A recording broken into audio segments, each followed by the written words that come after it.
Hi, my name is Hannah Gordon, and I'm a student at Regent University. I am pursuing my bachelor's degree in Christian ministry through their online program. I'm making this video in order to fulfill a requirement for an assignment in the class Making of a Christian Leader. I'll be going over my leadership interview and an overview of what I learned and what I would like to carry into my own ministry in the future. The person I chose to interview works in camp ministry. He works for a large organization with 2 overnight locations and several day camp locations. One overnight location, specifically that he works at, is a year-round camp. He is a director of activities and guest services and has taken on many roles, especially throughout the pandemic, and been a valuable asset to this organization.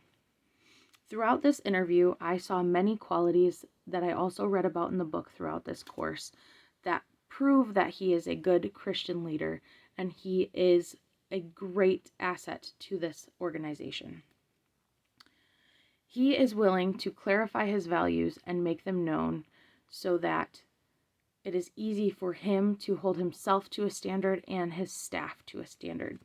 He desires to build personal and intentional relationships with people that go above and beyond just a working relationship. He leads by example and shows people that not only is it possible to do the jobs that other people don't quite want to do, but it is necessary in order to run a ministry smoothly. He is able to delegate well. And we talked about this one for a little while, and this is something that I want to work as a Christian leader, is learning how to delegate and delegate well. There comes a level of pride that you have to get over in order to sometimes ask people for help. Even though delegation isn't necessarily always asking people for help, if you're not willing to delegate, eventually you are going to get bogged down by all of the different things that you have to do. Also, by delegation, you are able to allow other people opportunities to grow in ways that they didn't know that they could grow or should grow. It is important to allow people to have this safe opportunity to try new things and work on different objectives in order to find out who they are and how they need to grow and can grow as a leader. He is willing to seize the initiative to improve his organization, himself, and his direct team. He thinks that it is important to always be looking towards the future and see what needs improvement and how they can improve it.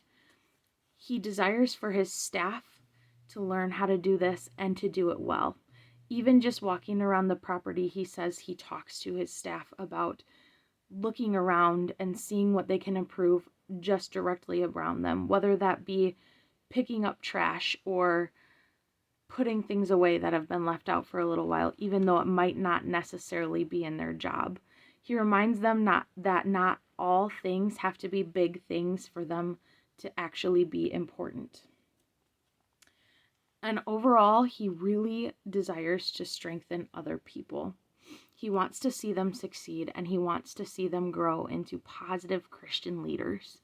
These are all different characteristics that myself, as me, I want to take them on. I want to be a good Christian leader. I want to be able to follow a little bit in his footsteps of having good relationships and learning how to delegate and clearly proving my values through my word and through my deed.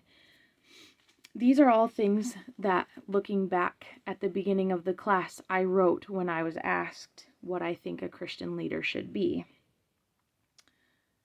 Willingness to take on the hard and not so fun jobs.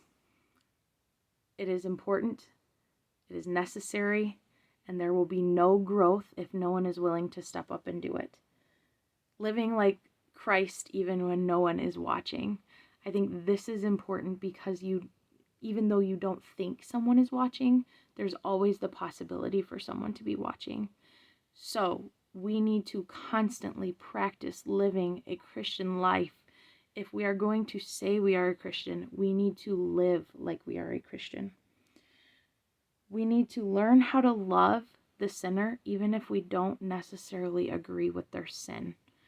I think this is so important because we live in a culture where there is so many different ideas and people are very easily offended, and we need to be able to show love and show grace even if we don't necessarily agree with everything that is going on in the person's life.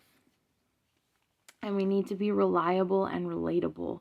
We need to be able to build those relationships and also be reliable in those relationships when we are needed. Ultimately, I really feel like I learned a lot in this class, and I feel like I learned a lot through reading this book and through this interview. I learned a lot about myself, and I learned a lot about how I would like to grow as a leader, and I am very grateful for the opportunity to continue my learning through Regent University.